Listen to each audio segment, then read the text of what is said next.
Hello साथियों, आज से आपको यस मैथ क्लासेस पर एकदम जीरो से हीरो बनने का मौका मिला है। मैथ की दुनिया में अब आप जीरो से बनेंगे हीरो। एकदम शुरू से हम लोग चलते हैं और शुरू से अंत तक मैथ पढ़ाया जाएगा। यहाँ पे पहला टॉपिक आपका चालू होगा संख्या पद्धति। क्या चालू होगा? संख्या पद्धति, नंबर सिस्टम।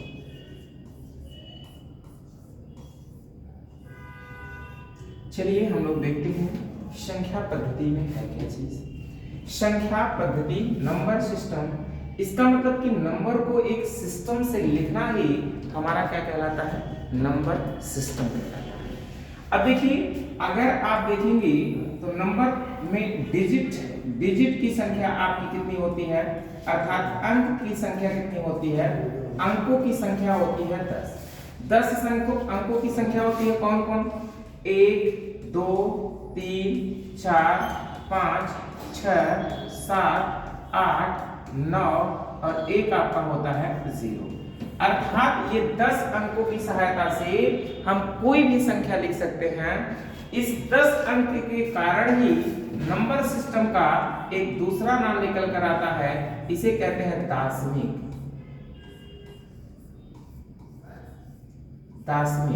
प्रणाली। इसे क्या कहते हैं? दार्शनिक प्रणाली।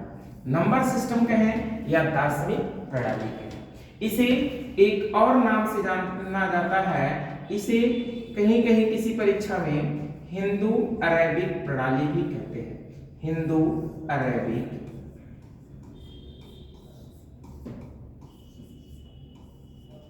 प्रणाली, इसे हिंदू अरेबिक प्रणाली के नाम से भी जाना जाता है। इसका मतलब कि संख्या पद्धति के कुल कितने नाम? 3 नाम आप लोगों ने जाना। संख्या पद्धति, दार्शनिक प्रणाली और हिंदू अरेबिक प्रणाली। अब देखो, 10 अंकों की सहायता से हम कोई भी संख्या लिख सकते हैं।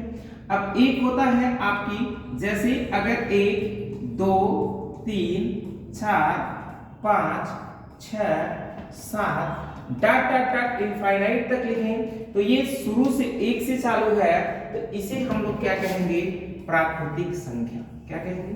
प्राकृतिक संख्या। अब देखिए अगला बात क्या है, अगर इस प्राकृतिक संख्या में आप शून्य लगा के गिनना चालू कर दो, 0 1 2 3 4 5 6 7 डॉट इनफाइनाइट, इसको हम लोग कहेंगे पूर्ण संख्या। क्या कहेंगे? पूर्ण संख्या।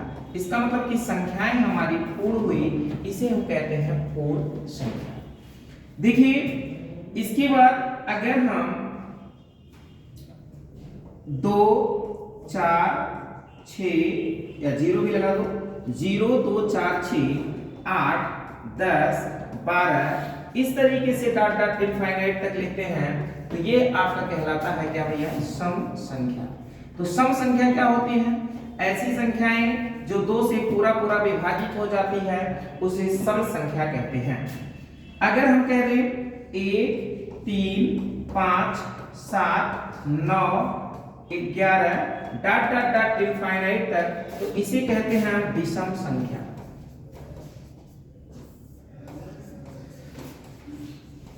विषम संख्या। बात समझ में आई होगी। प्राकृतिक संख्या, गिनने वाले सभी नंबर को हम लोग क्या कहते हैं? प्राकृतिक संख्या कहते हैं। अगर प्राकृतिक संख्या में शून्य लगा के गिना जाए तो वो पूर्ण संख्या कहलाती है। सम संख्या 0 से लेकर अगर 2 4 6 8 जो भी संख्या 2 से पूर्णतः विभाजित हो जाती है, उसे सम संख्या कहते हैं। विषम संख्या, इसका मतलब जो 2 से पूरा विभाजित ना हो, उसे हम लोग विषम संख्या कहते हैं। इसी प्रकार से आगे बढ़ते हैं। एक होता है पूर्णांक। क्या होता है भैया? पूर्णांक। पूर्णांक क्या है, जरा इसको हम लोग समझते हैं। पूर्णांक संख्या, पूर्णांक संख्या क्या है, ध्यान पूर्वक आप समझिए। अगर जैसे एक ग्राफ पे हम लोग देखते हैं, यहाँ पे 0 लगा दे, +1 +2 +3 +4 +5 और प्लस डॉट इनफाइनाइट तक, इधर लिख दे -1 -2 -3 -4 -5 डॉट डॉट डॉट इनफाइनाइट तक।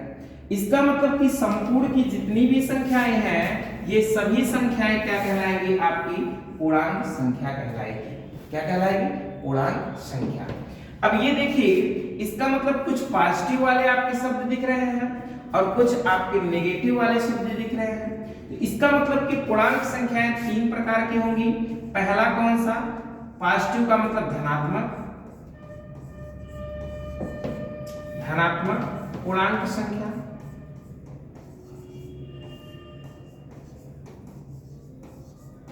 और एक आपके नेगेटिव वाले दिख रहे हैं, तो इसको हम लोग क्या बोलेंगे? ऋणात्मक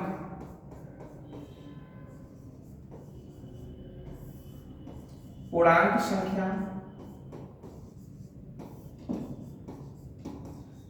एक आपका शून्य दिख रहा है, यह खुद एक पूर्णांक संख्या है, इसे हम लोग कहेंगे शून्य पूर्णांक संख्या। इसका मतलब कि पूर्णांक संख्याएं कितनी प्रकार की? 3। एक आपका क्या है भैया? बोलो। एक आपका धनात्मक पूर्णांक संख्या है, एक ऋणात्मक पूर्णांक संख्या है और एक आपकी शून्य पूर्णांक संख्याएं हैं। ठीक, आगे बढ़ते हैं, ध्यान से समझते हैं। पूर्णांक संख्या के बाद आता है कि आपका भाज्य संख्या क्या है?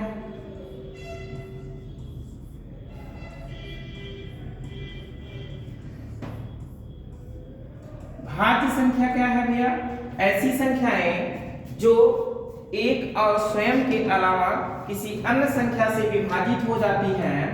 एक व स्वयं, एक व स्वयं के अलावा किसी अन्य संख्या से विभाजित हो जाए उसे भाज्य कहते हैं। जैसे 4।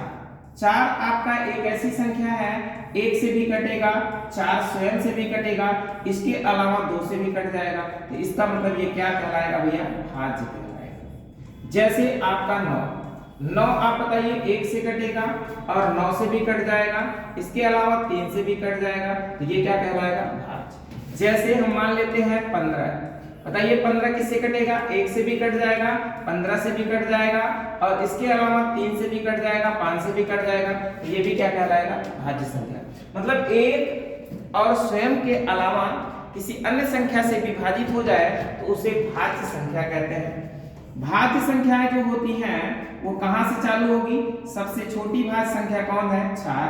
4 के बाद 6, 6 के बाद 8, 8 के बाद 9, 9 के बाद 10, 10 के बाद 12, 12 के बाद 14, 14 के बाद भैया 15, 15 के बाद 16, ऐसे डॉट डॉट डॉट इनफाइनाइट तक आपकी भाज्य संख्याएं हैं।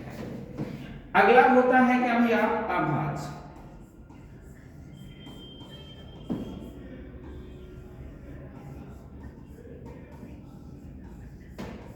अभाज्य संख्या। अभाज्य संख्या क्या है? आपको ध्यानपूर्वक समझना है। अभाज्य संख्या का मतलब ऐसी संख्याएं जो एक व स्वयं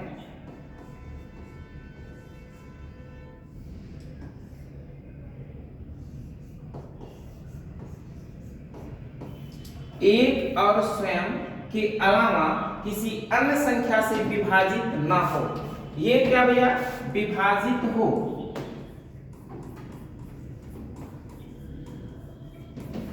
लेकिन ये जो है वो विभाजित ना हो।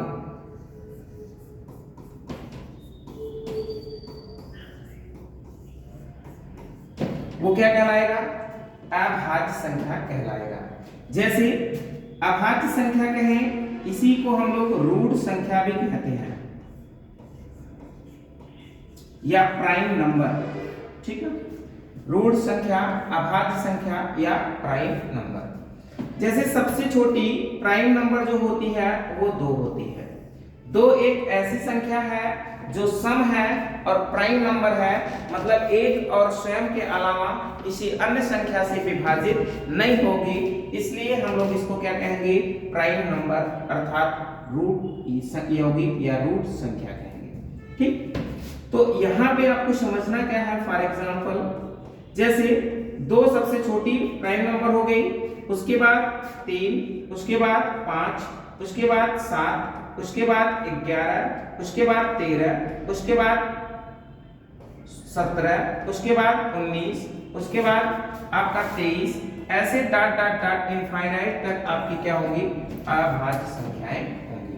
ठीक, अगर आपसे पूछा जाए इसमें अभाज्य संख्या में कहा जाए कि 1 से लेकर 100 तक गिनती में कुल कितनी अभाज्य संख्याएं होती हैं, तो 1 से 100 तक गिनती में कुल 25 अभाज्य संख्याएं होती हैं। 1 से लेकर 75 तक गिनती में कितनी अभाज्य संख्याएं होती हैं, तो 1 से लेकर 75 तक गिनती 21 अभाज्य संख्याएं होती हैं। 1 से लेकर 50 तक गिनती में कितनी अभाज्य संख्याएं होती हैं, 1 से लेकर 50 तक की गिनती में 15 अभाज्य संख्याएं होती हैं।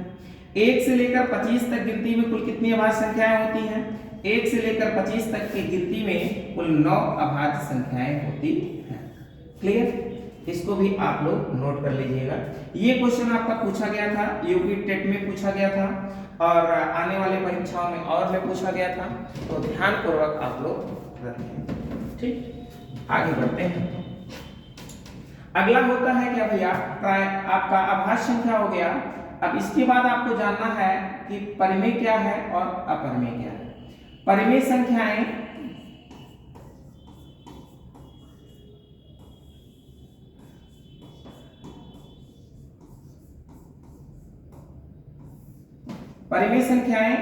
वे संख्याएं होती हैं जो p बाई क्यू के रूप में लिखी जाती हैं। परिमेय संख्याएं होती हैं p बाई क्यू। इसका मतलब कि जो भिन्न वाले फंक्शन होंगे वो परिमेय संख्या कहलाएगी। इसका मतलब हम लोग कहते हैं, लेकिन इसमें कंडीशन 2 है। कहता है क्या कंडीशन, p q एक पूर्णांक होना चाहिए।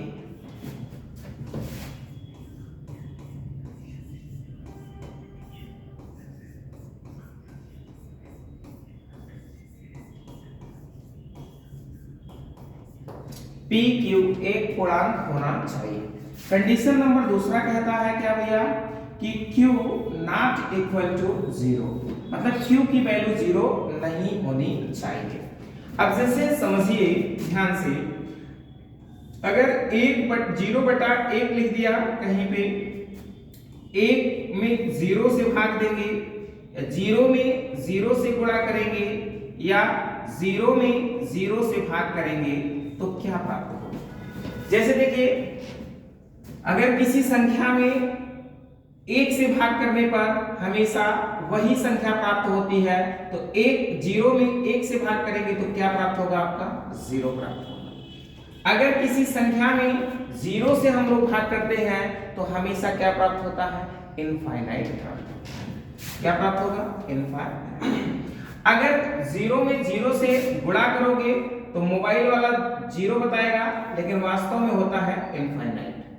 0 में 0 का भाग करने पर भी क्या होता है, इनफाइनाइट। ये आपका समीक्षा अधिकारी में क्वेश्चन पूछा गया था कि 0 में 0 का मल्टीप्लाई करने पर क्या होता है, तो कुछ लोग 0 लगा के आए थे, लेकिन वास्तव में होता है क्या, इनफाइनाइट।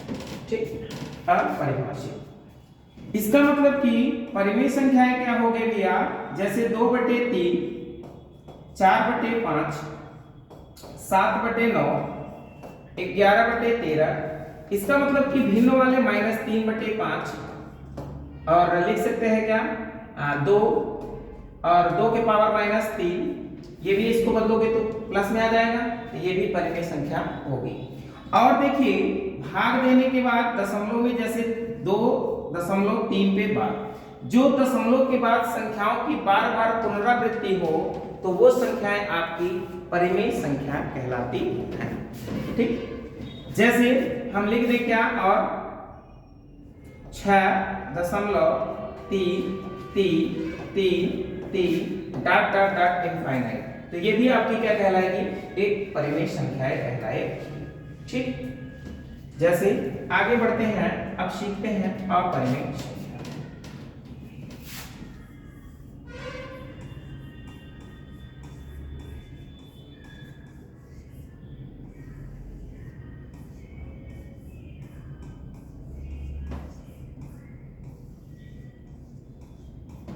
अपरिमेय संख्या। अपरिमेय संख्या क्या होती है? ऐसी संख्याएं जो p बाई q के रूप में नहीं लिखी जाती हो उसे हम लोग क्या बोलते हैं? अपरिमेय संख्या।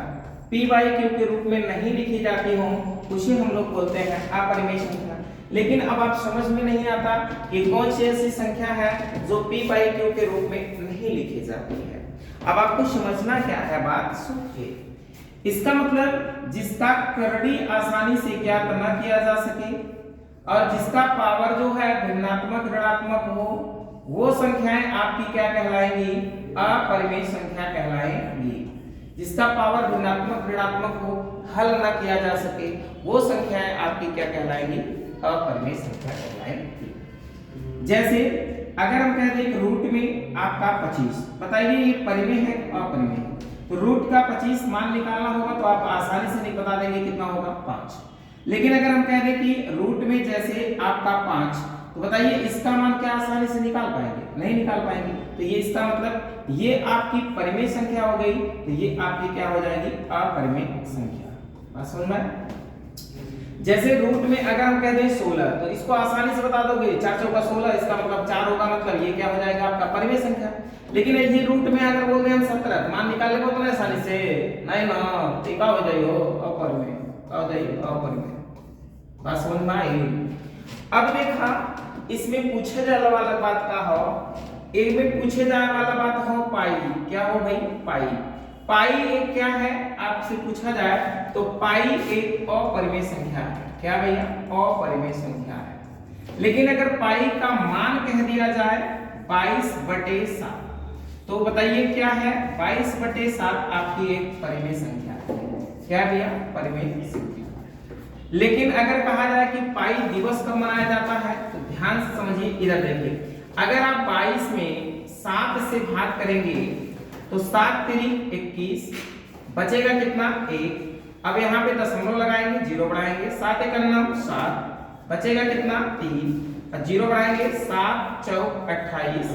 इसका मतलब कि आपका जो पाई दिवस मनाया जाता है वो 14 मार्च को मनाया जाता है। कब मनाया जाता है? 14 मार्च को पाई दिवस मनाया जाता है। ठीक है, तो इसका मतलब कि अगर हम लिख दें करणी में 5/करणी में 3, तो बताइए ये क्या होगा? ये आपकी अपरिमेय संख्या होगी। क्या होगी भैया? अपरिमेय संख्या। जैसे लिख दें कि 2 के पावर -3/5, इसको बताइए कोई सॉल्व कर पाएगा जल्दी? नहीं ना, ये भी क्या होगी? आपकी अपरिमेय संख्या होगी। ठीक है, तो अपरिमेय संख्या भी आपको समझ में आ गई होगी। आगे बढ़ते हैं, अगला बात सीखते हैं। देखिए आपको आगे समझना क्या है भैया? भाजकों की संख्या ज्ञात करना।